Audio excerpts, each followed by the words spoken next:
Já estamos de volta e o governador Carlos Massa Ratinho Júnior sancionou a lei que cria uma nova Câmara Criminal no Tribunal de Justiça do Paraná com competência especializada em violência doméstica e familiar contra a mulher. É a primeira lei do tipo no país em um movimento pioneiro do Paraná.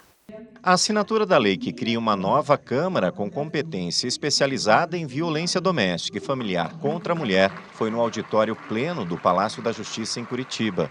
A iniciativa é pioneira em todo o país. A criação da nova Câmara vai permitir a melhor distribuição dos processos e acolhimento dos casos de violência doméstica contra a mulher. Para nós é um motivo de grande orgulho, primeiro, ser pioneiro no Brasil, através dessa parceria da Assembleia Legislativa que aprovou a lei, Governo do Estado e Tribunal de Justiça, criando essa primeira Câmara de combate à violência contra a família e contra a mulher. Então nós vamos ter muito mais agilidade no mandato de prisão, contra esses criminosos. Em 2024, as câmaras criminais receberam 12.495 casos novos relacionados à violência doméstica e familiar contra a mulher, o que representou 24,2% do total dos casos novos dessas câmaras. Segundo o Tribunal de Justiça do Estado, nos 2 primeiros meses deste ano foram mais de 11.100 casos de violência doméstica notificados e 60 novos casos de feminicídio que o órgão tomou conhecimento no Paraná. Tem uma demanda muito grande e os crimes de violência doméstica têm suas peculiaridades. É necessário que o julgador tenha especialização, porque são questões muito sensíveis e delicadas que requerem uma atenção diferenciada do que aquelas ações de outros crimes comuns, digamos assim. Nós recebemos da desembargadora Lídia essa mensagem, em menos de 72 horas aprovamos, enviamos para o governador do estado, que no dia de hoje fez a sanção dessa lei extremamente importante. Nós estamos muito felizes por essa iniciativa do TJ e por essa rapidez que a Assembleia tratou desse tema. Agradecemos todos os deputados, homens e mulheres da Casa de Leis, que nos ajudaram nessa bandeira tão importante. O TJ Paraná conta atualmente com 13 varas judiciais especializadas em violência doméstica e familiar contra a mulher.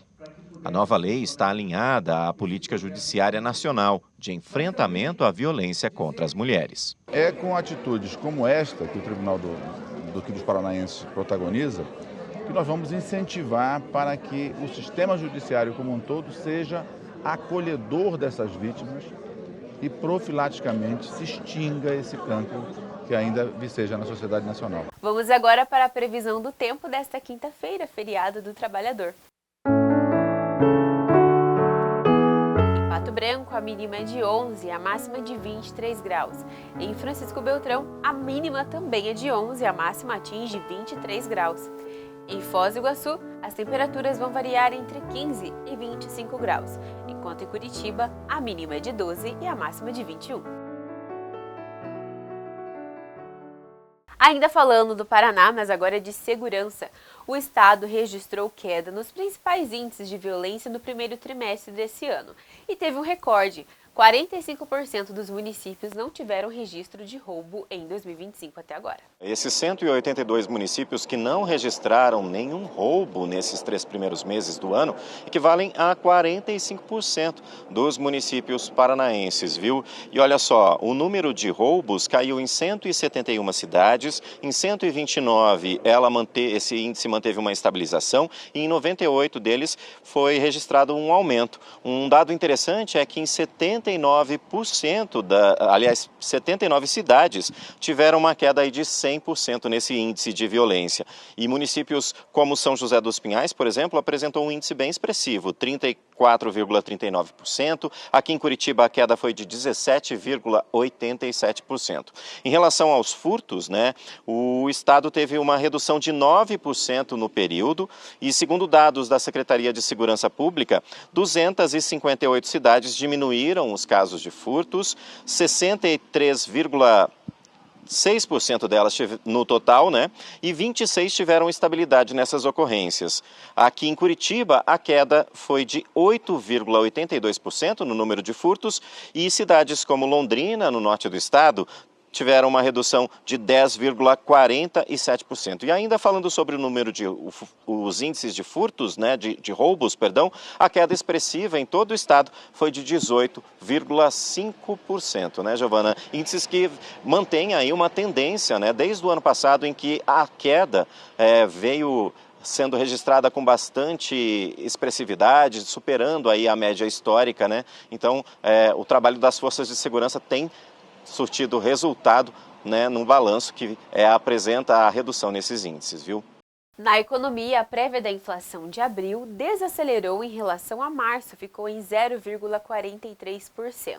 Os alimentos continuam pressionando a inflação brasileira junto com itens de saúde, e eles foram responsáveis por quase 90% do impacto do IPCA 15 de abril. Os alimentos continuam pressionando a inflação brasileira. Junto com itens de saúde, eles foram responsáveis por quase 90% do impacto do IPCA 15 de abril. O tomate foi o que mais subiu de preço, com alta de mais de 32%. Depois veio o café moído e o leite longa-vida. Já o arroz e as carnes caíram de preço. Os planos de saúde também apresentaram alta, junto com os remédios, que tiveram autorização de reajuste no fim de março. Já os produtos ligados ao setor de transporte ficaram mais baratos em abril.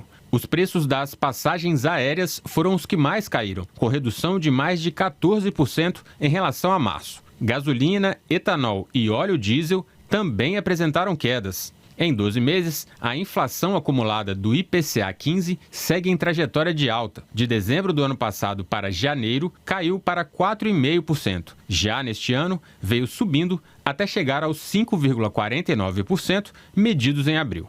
E olha só, uma tendência está ganhando força no Brasil, que são jogos em aplicativos de e-commerce, como a Shopee. E muitas pessoas acabam comprando produtos após acessar os jogos. Muitos ainda não conhecem, mas uma nova tendência que tem ganhado popularidade entre consumidores no Brasil são os joguinhos disponibilizados em aplicativos de e-commerce. A novidade virou uma das principais iscas utilizadas por empresas do ramo do varejo, como Shein e Shopee, para atrair os consumidores brasileiros. Com uma estratégia simples, porém eficaz, as empresas passaram a disponibilizar jogos em suas plataformas digitais, que além de atrair com base no entretenimento, podem gerar recompensas, como descontos em compras nos sites das lojas. Entretanto, as recompensas são definidas por uma somatória de pontos, que são concedidos através do desempenho nos jogos e no check-in diário. Em algumas plataformas, esses pontos possuem data de expiração, incentivando os consumidores a realizarem compras em curto prazo. Segundo especialistas, a estratégia tem dado retorno, atraindo centenas de milhares de consumidores diariamente, além de amplificar campanhas de marketing e expor usuários a uma maior oferta de produtos, aumentando a chance de compra.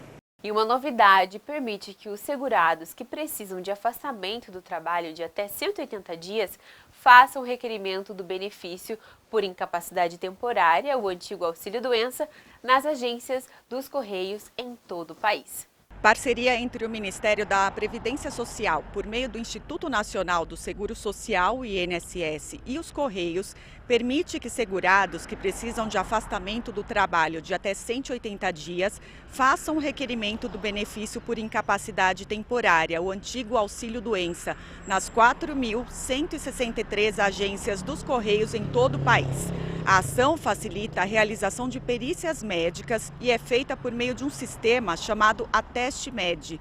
De outubro do ano passado, quando teve início o convênio, até março deste ano, o AtesteMed resultou em 65.300 atendimentos em todo o Brasil. São Paulo responde pela maior parte dos atendimentos, com 1.545. Em seguida vem Curitiba com 819, Vitória com 709, Maringá com 645 e Distrito Federal com 609 atendimentos. Os beneficiários devem ter a documentação médica que será digitalizada pelo funcionário dos Correios e inserida diretamente no sistema. O AtesteMed também pode ser iniciado pela Central de Atendimento 135 e finalizado nos Correios.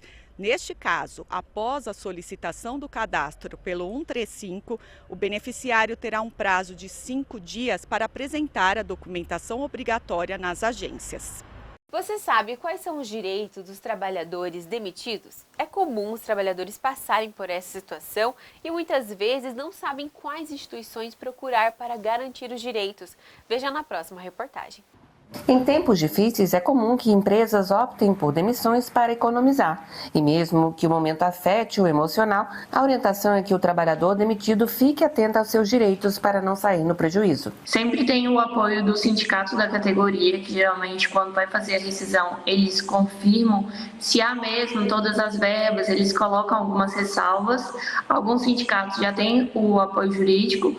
E aí, caso a pessoa prefira também, pode procurar um advogado. Quando ele é dispensado sem justa causa, ele tem direito ao seguro-desemprego, caso ele realmente tenha os critérios que estão previstos na legislação em termos de tempo trabalhado.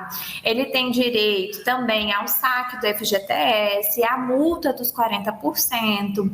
Além disso, tem férias proporcionais, horas extras, 13º também proporcional, tudo aquilo que realmente está previsto em termos de CLT. Esses direitos mudam caso o desligamento tenha sido por falta grave cometida pelo empregado. Quando ele é demitido por justa causa, ele tem direito apenas ao saldo de salário e às férias vencidas mais 1/3.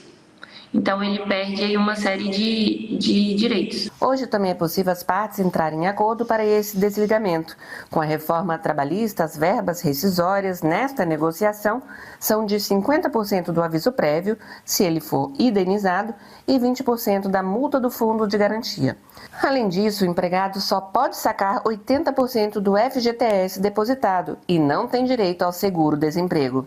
Na hora de demitir um funcionário, o empregador deve sempre contar com a presença de testemunhas, marcar os exames demissionais e esclarecer o colaborador com empatia. Nessa hora da demissão é muito importante a gente considerar alguns aspectos de humanização mesmo, porque a gente está lidando com pessoas, Não é um vendedor somente, é um pai, é uma pessoa que às vezes está perdendo uma fonte de renda importante para a família como um todo. Então, esse momento é um momento de empatia, de transparência, porque a gente sabe que uma demissão nunca é um momento fácil. E mais uma edição chega ao fim. Obrigada pela sua companhia. Você pode continuar aqui na TV Nova Conexão, que logo tem mais notícias para você. Até já!